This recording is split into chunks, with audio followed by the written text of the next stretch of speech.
It's Charter Local Edition. I'm Brad Pomerance in the Inland Empire today, joined by Gloria Negrete McLeod. She is a trustee with the Chaffey Community College District in San Bernardino County, and Chaffey is celebrating the announcement recently that they have been named a top 10 community college by the Aspen Institute, a very prestigious organization. There are over, I think, 10,000 community colleges, over 100 in California, and Chaffey's one of the top.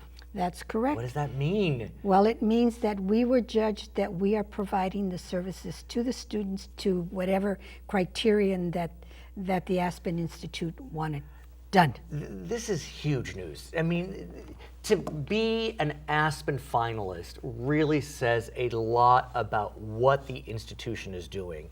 And for California to have 2 of the top 10 is quite a statement. Ultimately, a winner will be selected.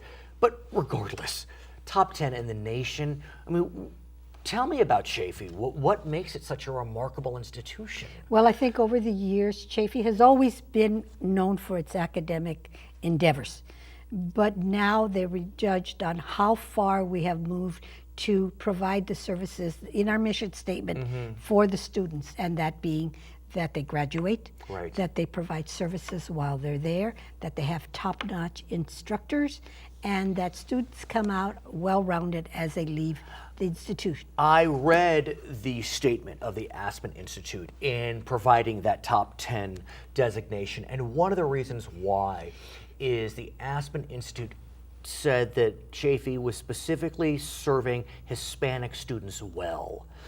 And it's a Hispanic serving institution. And so what's also notable is that Chaffey recently received a nearly $4 million grant for STEM through the Title III HSI program. What does that mean? It means that we were awarded this money in order to make sure that we facilitate the students leaving and that we focus on STEM education. You know, STEM is kind of the buzzword for the last 5 years, which is science, technology, engineering and mathematics. Right. So that we give all the students the ability to work into those kind of fields as they leave our institution, that they go maybe into those fields on the outside in the real world. And this is for the upcoming year, over 5 years, but Chaffey had received some Prop 39 grants as part of its STEM initiative, some trade grants. I mean, Chaffey has been truly focused on the STEM fields. And we also received in 14-15 $14 million for the TAC grants, which is the Trade Adjustment Assistant Community College and Career. I want to talk more about the Hispanic Serving Institution designation of Chaffey. What that means is you have a significant number of students of Latino descent, which is something that Chaffey wasn't in the prior years. Well, this has just happened as the area has grown in Hispanic students and coming to Chaffey. So I have learned and I have read that since the presidential election, that students of Latino descent, I mean, literally the words I'm reading are panic, despondent, depressed. Whether they are documented or not, they are feeling this wave of emotion as a result of statements made by the incoming administration. Those that are undocumented, they may have filed for Dreamer status. We know 750,000 filed for Dreamer status, about 215,000 in California, and that allows the children not born in this country but brought to the country by their parents as minors to stay and go to school. And they've lived here all their life. This is the only country that they recognize as their country.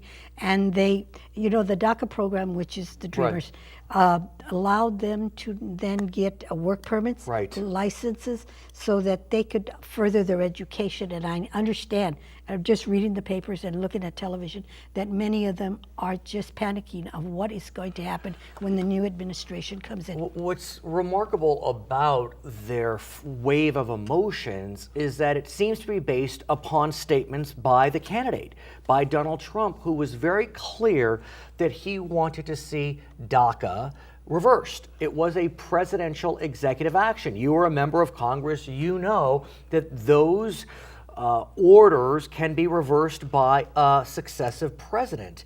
And so what, if anything, is Chaffey doing? We know the California community colleges as a system have written a letter to the administration asking them to allow the students to continue their education.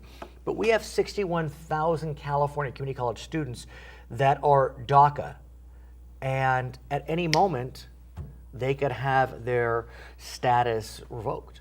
Well, myself personally, I would be in favor of not allowing any of that information. It is privy to the Ed Code and other things. As a board, we have not done any proclamation or anything, but some boards have. Yes. LA CCD has said they will not cooperate with enforcement officials without an executive order or some type of action. The question becomes, though, you know this, in the 1960s, when the federal government was trying to enforce desegregation, how did they do it? They threatened federal funds. If you, educational institutions, do not desegregate, we will withhold federal funds. It is clear that the script can be flipped and that the Trump administration could say, if you allow undocumented students to attend your public institutions, we will withhold federal funds. What do you make of that? Well, it's a hammer over your head. It is a hammer over your head. To be sure. But we will follow the rules of whatever the Community College Board will pass down to all community colleges, and I hope that at some point that we make a statement that says that these students are protected under the current administration's rules. What are you hearing, though? I mean, I'm sure that, look, many of the president, incoming president's advisors have said, well, don't take him too literally, and, you know, we'll see how it goes. And so do you have a sense that DACA, the Deferred Action Program, will be Well, I don't know. He's revoked? backtracked, the president-elect has backtracked on a lot of his inflammatory rhetoric. One could so we'll say. see what happens. But at the last trustee meeting that I went to, Right, recently. statewide, Oh, they wanted to do a proclamation also that says that we will protect DACA. So I don't know where that is right now. Are you willing to fight for the right of these DACA students to stay? Would you be a voice I at would. the board I would. to I would. say, we're going to fight this? If they want to try to withhold federal funds, we're going to go to court. I mean, look, your former colleague Javier Becerra, the new Attorney General of California, many say he's been brought in to be a foil for these types of actions, like what Texas did with President Obama, California would do vis-a-vis President Trump. I hope it doesn't get to that. I hope the president-elect sees the light, that understands that these people have been here almost all of their lives.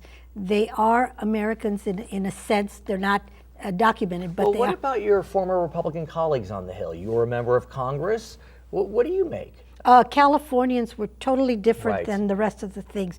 I know that some of those that were in real contested elections during that time said, no, we will stand by this particular ruling because they have large Right. Latino constituency. Okay, her name is Gloria Negrete McLeod. She is a trustee with the Chaffey Community College District, a top 10 finalist for the Aspen Institute Aspen Prize. And look, we got this shirt. We'll show it in a second.